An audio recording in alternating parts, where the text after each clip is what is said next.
Hello and welcome to this video. This is the story of the 9th Roman Legion, also known as the Legio 9th Hispania. So why start with this legion? Well, it is an amazing history spanning many wars and is perhaps one of the most well-known legions, featuring in such films as The Eagle. Such mystery also encapsulates what happened to the 9th, because it simply vanished, with many theories as to why this happened. And in this video we'll explore the legion's birth, its conquests, its battles and its disappearance. The legion's standard was a golden bull on a red background. The bull was probably chosen because of the legion's roots in Roman Spain, where it recruited its men from. Bulls playing a significant role in Iberian culture, lasting till the modern day. Nobody is quite sure when the legion was created, but Rome began to occupy parts of the Iberian Peninsula, so modern day Spain and Portugal, from 218 BC, and after many wars against the Carthaginians, Iberians, Lusitanians, Galatians and Celts and various other tribes, the conquest was finished in around 19 BC, under Roman Emperor Augustus. The legion consisted of around 5,400 men, which was around average for that time. The first time we see the 9th enter the history books is at the Siege of Asculum, during the Social War on the Italian peninsula. But apart from taking part in the siege, nothing is known about their actions, and this happened in 90 BC. Although some believe that the 9th was raised by Pompey in Spain at around 65 BC. Then a man named Julius Caesar became the governor of Cisalpine Gaul in 58 BC. This is the northern part of Italy below the Alps, which was originally inhabited by Celts until the Roman conquest. Caesar was one of the greatest generals who ever lived, and he would end the Republic of Rome. Caesar took control of 4 legions already stationed in the province, the 7th, 8th, 9th and 10th. The 9th being stationed there to guard against attacks from the Illyrian tribes in what is the modern day Balkans. Caesar led these men into battles, earning them fame, glory and riches in his campaigns known as the Gallic Wars. In 58 BC, Caesar declared war on the Helvetii tribe, starting the Gallic Wars. The Helvetii were a fierce Gallic tribe that had come from the east, migrating onto Roman allied territory. The tribe were moving because of a more violent Germanic tribe, probably raiding and taking parts of their home. The main battle, which the 9th fought in against the Helvetii, was the Battle of Brabacte. This consisted of around 30,000 Roman legionaries and auxiliaries, against around 90,000 warriors of the Helvetii and around 200,000 non-combatants. Caesar placed his legions in the standard triple X-axis formation on a hill, where Caesar's cavalry was beaten back by the Helvetii. When the main Helvetii army charged the legions pushed them back down the hill. Reinforcements arrived for the Helvetii in the form of the Boii and the Tulingi, which drove the Romans to a stalemate. The battle lasted until nightfall. The Gaulish troops eventually being defeated by the Roman legions. Roman casualties for the battle are hard to come by, but after Caesar rested the men for 3 days before going after the fleeing Gauls, suggesting it was a tough and ferocious battle, with the experienced 9th being at the centre of the action. The fighting did not stop there. Soon after, in 58 BC, hello fly, a German tribe named the Suebi under Ariovistus tried to conquer the Gaulish tribe, the Aedui, who were a Roman ally. So the 9th were thrown into battle once more, Caesar jumping at the chance to assist the Roman ally and gain more glory for himself. He began marching his army towards the Suebi, but due to poor morale, Caesar said the only legion he could trust was his 10th legion, Caesar's favourite. Shaming the other legions, this spurred them on to match the 10th in ability. The Battle of Vosges saw the Suebi and all 6 of Caesar's legions face off. It was a tough battle, with the left flank of the Romans nearly collapsing, but thanks to the quick thinking of Publius Crassus, Caesar's cavalry officer, aiding the Roman right flank and coming to reinforce it with his men, in no doubt saving the day, earning himself high honours. The 9th again being in the thick of the fighting. Going into the year of 57 BC was the Battle of Sabis River, where the 9th and 7 other legions faced off against the Nervi, with the 9th being positioned on the left flank along with the 10th, Caesar's most trusted. Clearly he was putting more faith in the 9th to be alongside his trusted 10th. The soldiers of the 10th and the 9th on the left flank, having thrown their peeler at the opponents, charged. They threw the enemy back and drove them into the river, killing many and winning their fight on the left. However, this battle was a close run thing, where Caesar was cut off and almost led to the legion's defeat. With if not for the 10th turning the tide and relieving the other legions. Losses on both sides in this battle were extremely heavy. Another major battle in the Gaulish Wars was in 52 BC against Vercingetorix at the Battle of Alesia. The Romans surrounded the Gauls in their hilltop city. The Romans built a wall surrounding the city so supplies couldn't get through. When Gaulish reinforcements arrived, Caesar had the legions build a second wall, putting the Romans in between both their walls, and now surrounded on both sides by the Gauls. The Gauls then attacked the Romans from both sides, leading to the Romans having to fend off the Gauls on both sides, the Romans eventually winning the day after a hard-fought battle. There are many more battles of the Gaulish Wars covering so many tribes it deserves its own video, but those just mentioned and all of these were the main battles that the 9th fought in. Caesar used some legions as garrison legions in Gaul, so it's possible that the 9th took up this duty for a time.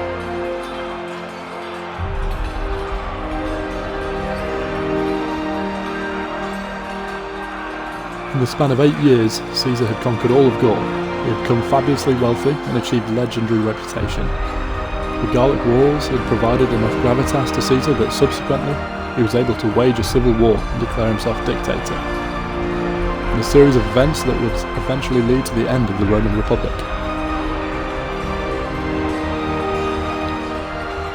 And so begins the legion's journey in the civil war between Caesar and Pompey. The 9th's first engagement was the Battle of Ilerda in 49 BC in modern-day Spain, where Caesar took a hill between Pompey's positions. The 3 legions on the hill that Caesar had sent there were pushed back by Pompey's force, where entire cohorts began to turn and run. Seeing disaster in sight, Caesar unleashed the 9th Legion to rescue the situation, clashing with Pompey's force with such fury that not only did it stop them, it pushed them back. The 9th chased the enemy all the way back up to Pompey's hilltop city of Ilerda, where the 9th were forced to stop and go back to the camp. But the brave actions of the 9th undoubtedly saved Caesar's civil war campaign in that one action there and then.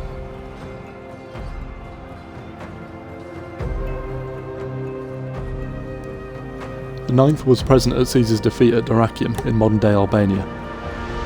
They then bounced back, playing a key role in the Battle of Pharsalus in 48 BC, where Caesar placed them on his left flank. Caesar routed the whole of the Pompeian force with a cavalry charge from the right, routing the force from right to left, meaning the 9th had the hardest job holding the line for the longest time, which they did with spectacular fashion, Caesar showing that he trusted them enough to do this. Then, the army under Caesar mutinied because of not getting their pay or release from the army to go home. Caesar then threatened the 9th Legion out of all the others with decimation to instill order. Decimation was the harshest punishment a legion could receive, with 1 in 10 men being beaten to death by the other 9. After serving with Caesar in Africa, Caesar kept his promise and disbanded the 9th in eastern Italy, so the tired and war-weary men of the 9th could go home and see their families.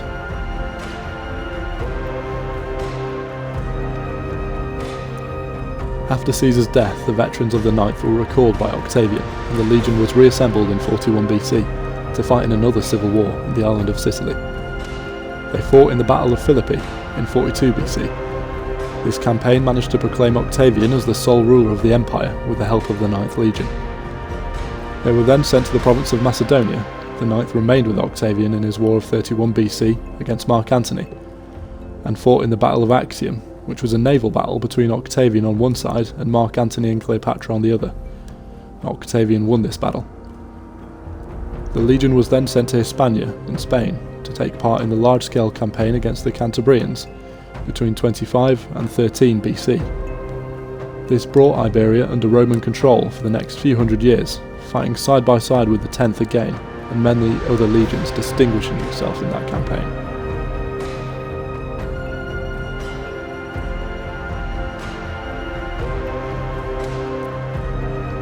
After this, the legion was set to garrison part of the Rhine River against Germanic tribes, then to modern-day Hungary to again perform garrison duties.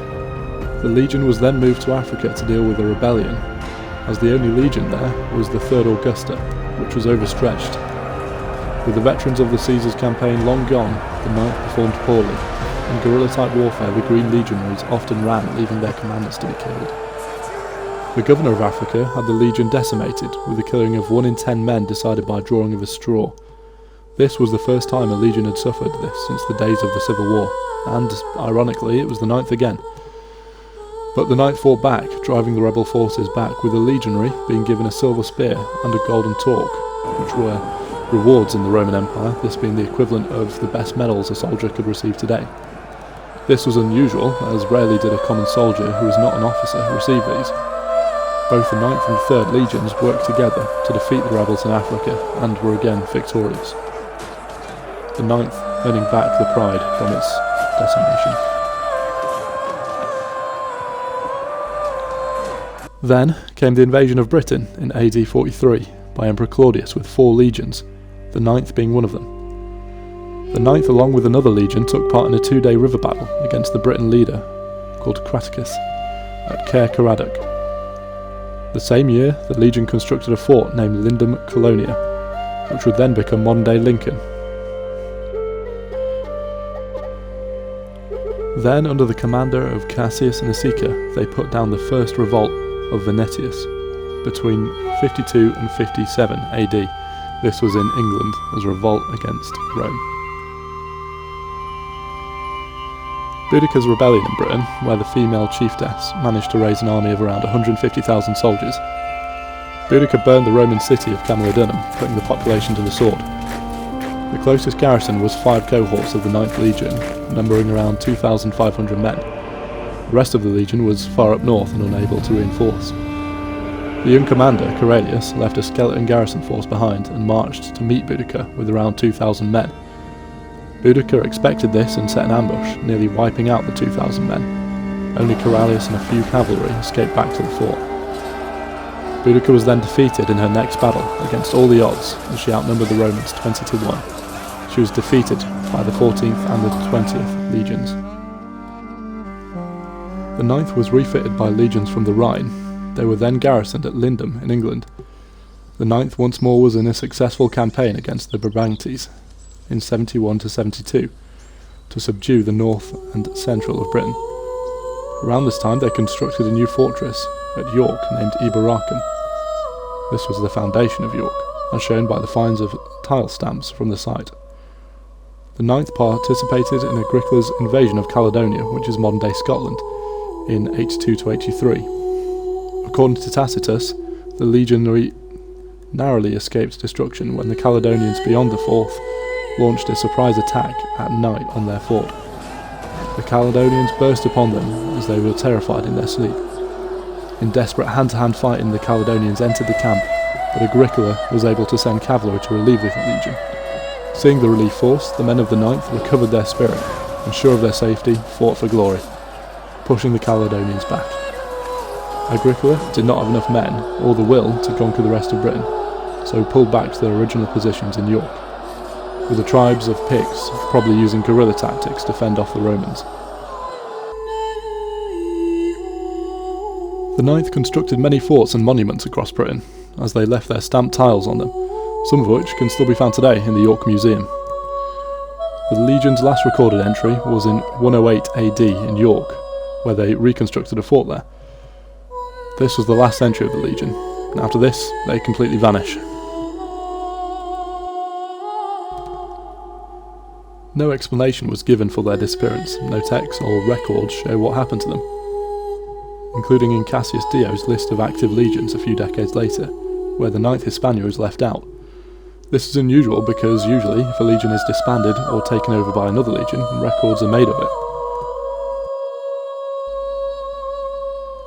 So, what happened to the 9th Hispania? A legion that had fought all over the empire, was battle-hardened, and had won countless honours. Why did they vanish? The most popular theories we will cover here. The first, which is the most popular, being popularised by books and movies alike, that the 9th was again called upon to go up north into Britannia to fight a tribe or put down a rebellion. And doing this was ambushed and completely wiped out, much like in the Battle of Teutoburg Forest in Germany.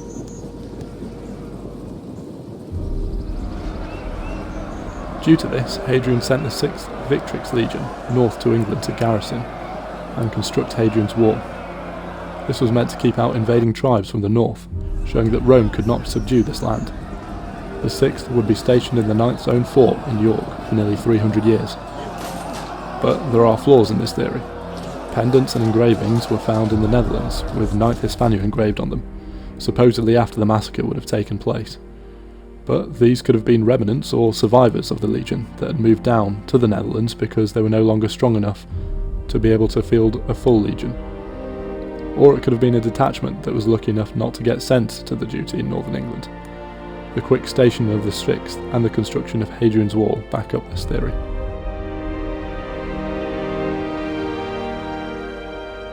The second theory is less exciting but more realistic, that the 9th was broken up, as it had been before, and stationed in different forts in Carlisle and Stanwix in the north of England, where tiles with 9th Hispania stamped on them have been found.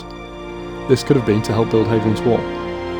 Then they could have been sent to replace their old friends of the 10th Legion in modern-day Holland. Others say the Legion was just disbanded, but a tribune of the 9th, Lucius Carus, was second in command of the Legion in 121 AD. He then went on to lead another Legion, and then been appointed a governor in Arabia as well. So the 9th must have been operational in 121 AD. Carus was replaced by a man named Saturnius, who was tribune of the 9th in 121 AD. But he didn't hold another position for 25 years, so this is rare, as most tribunes would go on to become commanders of legions themselves, or governors, or work in the Senate. So Saturnius' career came to a complete halt. Both men were competent, working their way up through the 9th Legion. Maybe Saturnius was held back from command because of a disaster that occurred to the 9th on his watch. Him maybe being captured, or was one of a group of survivors making their way to the Netherlands. Disgrace in the Roman Empire often held back commanders from other posts.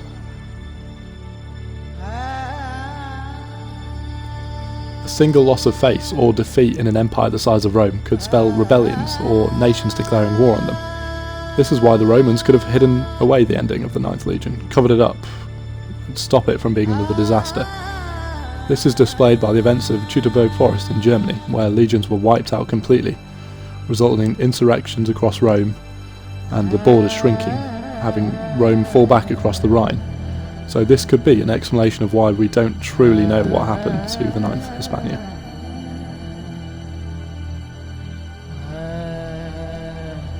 Other theories say that the 9th had grown so under strength it was attached to other legions and was massacred as part of a revolt in Judea, but other legions that were destroyed are mentioned in records, but the 9th isn't among them, so this theory doesn't really make much sense.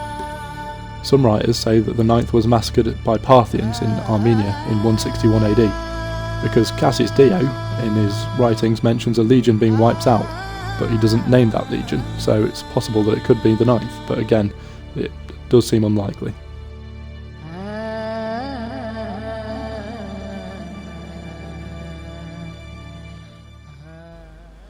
So, if you're looking for a definite answer of what happened to the 9th Legion, well, we don't have one.